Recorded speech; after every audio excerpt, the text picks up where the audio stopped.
are you doing with sister's husband? No, no, no! No, no, no, no! No, no, no! Amara, it's not what you think. Mama, what are you doing with sister's husband? Amara's scream cut through the afternoon silence.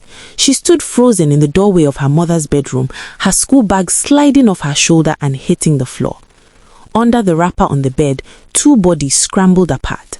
Adana's face drained of color as she clutched the cloth to her chest. Chike sat up, eyes wide with panic. Amara, wait, her mother started.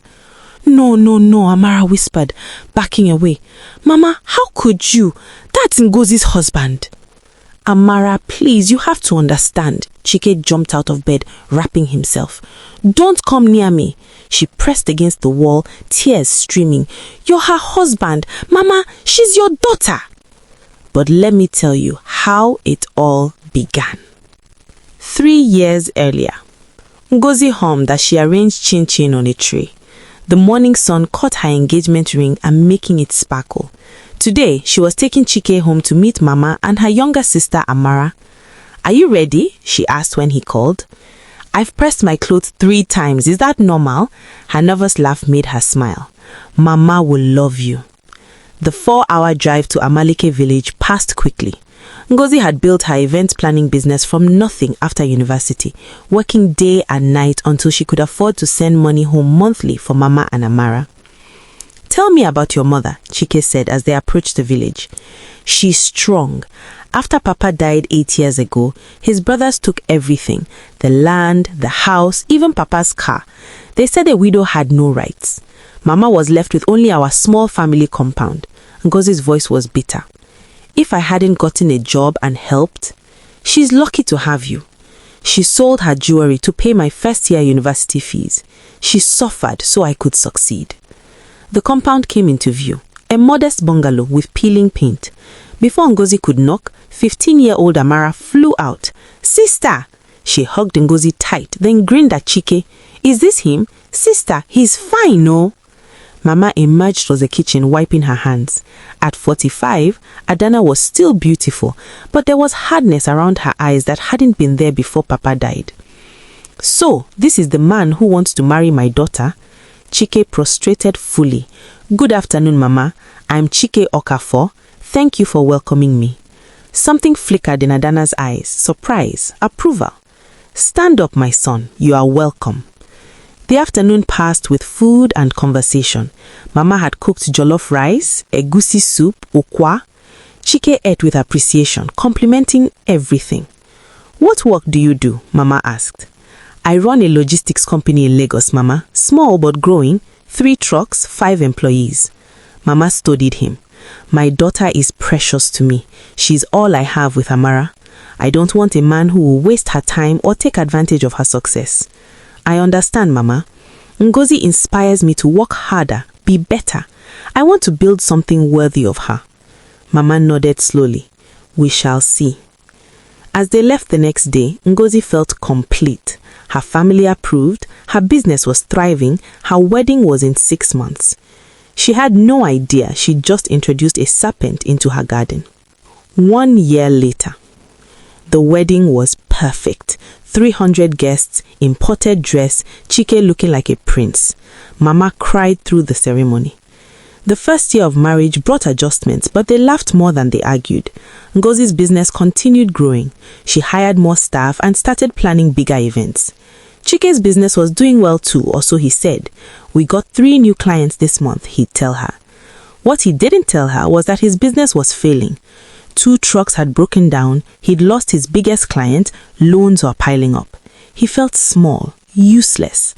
At home, Ngozi was always busy, always on her phone with clients. She was making the money, handling everything. Every month, Ngozi sent money home for food, for Amara's school fees, for repairs. Let Chike take them, Mama suggested during one call. He should visit sometimes. The community is talking, saying maybe there's trouble since he never visits. When she asked him, Chike frowned. This weekend, I have work. It's just for the day. Mama wants to see you. Can't you send it with ABC Transport? Mama wants to see you. People are talking. He went reluctantly. But when he returned that evening, his mood had changed. Quiet, thoughtful. "How was it?" Ngozi asked. "Good." Mama sent greetings. We sat and talked. She's lonely in that house by herself. "I know. I wish I could visit more." "She's proud of you." He pulled her close. "She told me stories about you as a child." As weeks passed, Chike started going more regularly. Once a month, then 3 times a week. He stopped complaining. What Ngozi didn't know was that the visits were getting longer. 2 hours became 4, then 6. Mama would hear his car and rush to the mirror, smoothing her wrapper, checking her face. She'd started wearing makeup again. "Brother Chike," Amara would call when he arrived. And Mama would come out smiling, looking younger. "Chike nwa, come in. I made your favorite soup." She'd started asking Ngozi what foods Chike liked, started preparing special meals, started wearing her good wrappers. Chike noticed the way her face lit up, the way she touched his arm when she laughed, the way she made him feel important, successful, needed. At home, Ngozi was always busy, always working. He felt small, like a failure. But in the village, with Mama, he felt like a man again. "You work so hard," Adana would say. "Ngozi is lucky to have you. She doesn't appreciate you enough," she said one day. Chike should have corrected her, should have defended her wife, but he didn't. "Sometimes I feel like I'm not the man she married anymore." "That's not true." Her hand landed on his chest. "You're a good man, Chike, a real man." Their eyes met, held. Chike stood abruptly. "I should go." "Yes, of course," but Adana's voice was breathless. The next visit, they were careful, proper. Amara was there anyway. But the visit after that, Amara was at school. Just the 2 of them. Hours passed. "I should go," Chike said, but didn't move. "Yes," Adana whispered. "You should." Neither moved. "This is wrong," Chike said. "I know." When he leaned in, she didn't pull away. The kiss was brief, guilty, electric. "I'm sorry," Chike said, backing away. "That won't happen again." He drove back too fast, mind screaming. That was his wife's mother. It was wrong, forbidden. He wouldn't go back. But 2 weeks later, when Ngozi asked Chike to take money to Mama, he said yes. And when he arrived and saw Adana standing there, wearing her good wrapper and that smile, his resolutions crumbled. "I missed you," she said. "I can't stay long," he replied, lying. This time, there was no pretending it was an accident. Afterwards, lying in her bed while Amara was at school, Adana traced circles on his chest. "What are we doing?" Chike whispered. "Something terrible, something unforgivable. We have to stop." Yes. But they didn't. They couldn't. Chike started lying to Ngozi. Traffic was terrible. Mama and I talked for a long time. And Ngozi, busy with work, believed him. Why wouldn't she? Meanwhile, things between Chike and Ngozi were deteriorating. He stopped being affectionate, stopped touching her, came to bed late, left early. "Is everything okay?" she asked. "Fine, just tired." But she worried. He seemed more energized after returning from the village than when he was with her. Months passed. The affair continued. They convinced themselves they were in love. "She's always working," Chike complained. "She doesn't need me." "She's forgotten what it means to be a wife," Adana agreed. But the guilt was there, underneath everything, the knowledge of what they were destroying. 6 months into the affair, Amara started noticing how often Chike visited, how Mama acted when he was around, younger, prettier, laughing more, how they looked at each other. No, it couldn't be. But the seed of suspicion had been planted. One Tuesday, Amara came home early. Classes cancelled. She heard sounds from Mama's room, sounds that made her stomach turn. Her hand was on the door handle before she could think. She pushed it open. "Mama, what are you doing with sister's husband?" The scream tore from her throat as her world shattered. They scrambled apart, faces masks of horror. "Amara, wait!" Mama reached for her, but Amara was backing away, shaking her head. "This can't be real." Chike caught her arm. "Amara, you can't tell her. Please, it would destroy her." Get away from me. She wrenched free. Mama blocked her path. Amara, please listen. You have to understand, it's complicated. Complicated? You're sleeping with your daughter's husband. What's complicated about that? I love him, Adana whispered. Amara stared at her mother with betrayal and disgust. You love him. And what about Sister Nozi? Mama had no answer. Please, Amara, Chike tried again. If you tell her, it will destroy the family. Is that what you want? What I want? I want to unsee this. I want my mother back. She was sobbing. Sister Ngozi worked so hard to take care of us, and this is how you repay her? She doesn't understand him the way I do, Adana said. Amara stared at her mother like she was a stranger. I don't know you anymore. She ran to her room and locked the door. They stood outside, begging, pleading. For 3 days, Amara barely spoke. She tried to convince herself it was better if Ngozi didn't know, that maybe it would stop now. But the guilt ate her alive. Then Ngozi called. I'm coming home this weekend. Amara felt sick. When Ngozi arrived Friday, the compound was tense. Mama was overly cheerful. Amara couldn't meet her sister's eyes. What's wrong with you two? Ngozi asked. Nothing, Mama said too quickly. Saturday passed in awkward silence. The secret sat between them like a living thing. Sunday afternoon, they sat in the parlor. Ngozi was showing pictures from her latest event. I saw Mama and Brother Chike naked in bed together, Amara blurted out.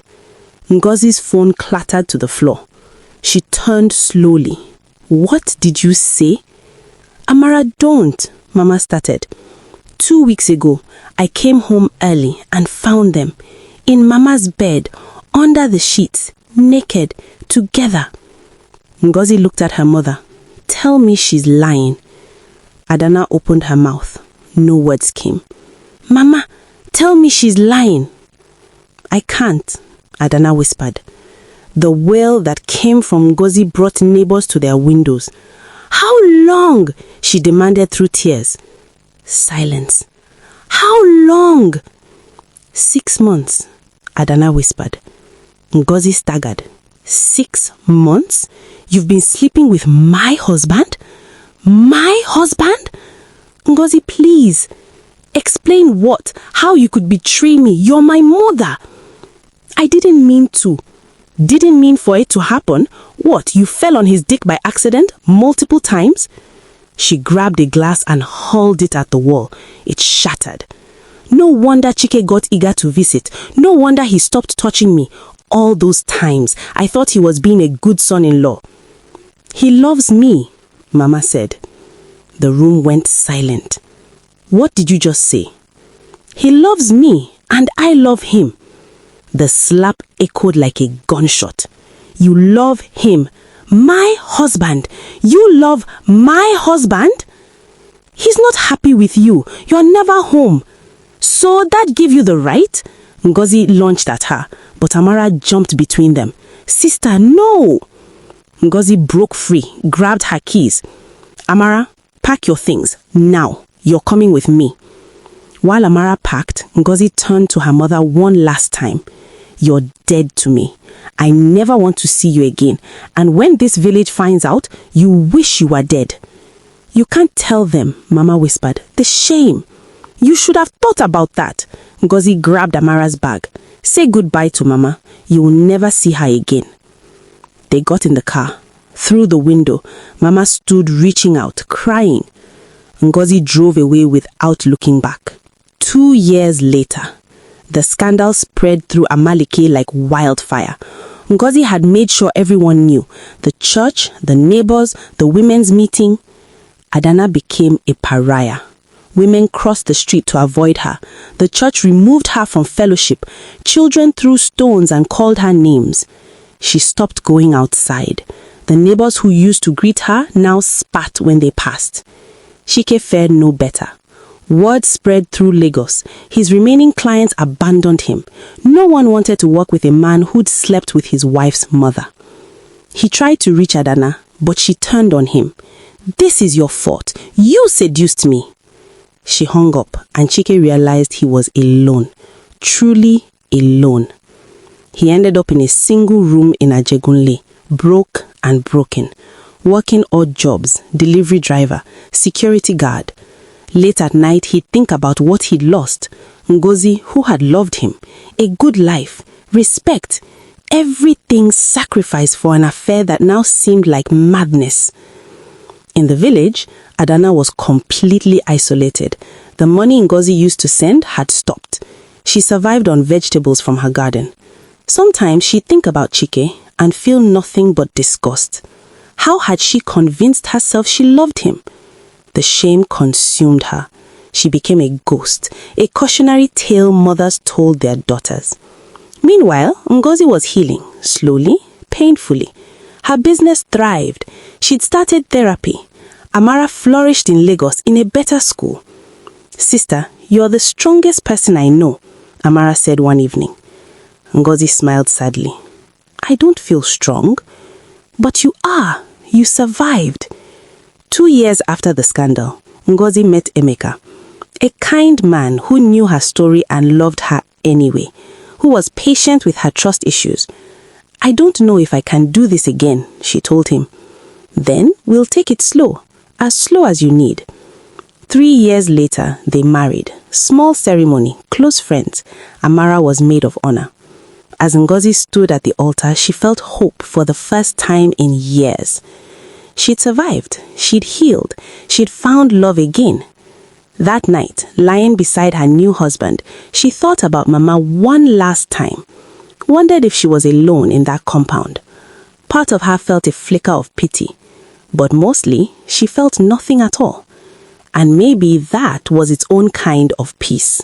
In the village, Adana sat in darkness, listening to celebration from a neighbor's compound. She'd heard Ngozi had remarried, without her. She chose momentary pleasure over her daughter's happiness. Now she'd live with the consequences until she died, alone, shunned, forgotten. This was her punishment, exactly what she deserved. The choices we make in moments of weakness can destroy lifetimes of love. Betrayal by those who should protect us cuts deepest. Some actions are so devastating that forgiveness becomes impossible. Not because the wounded are unforgiving, but because the betrayal has severed love beyond repair. Guard your heart against temptations that will lead you to destroy those you trust most, for the consequences last forever. If you enjoyed this story, please don't forget to subscribe to Oma's African Tales, like this video and share it with your friends and family. Comment down below, do you believe some betrayals are truly unforgivable, or should family always find a way to forgive? Where are you watching from? We really would love to know. Also, have you ever had to cut someone out of your life because of betrayal? Until next time, remember that those who love you deserve your loyalty, not your betrayal. Guard your relationships carefully, for once trust is broken, it may never be rebuilt. Goodbye.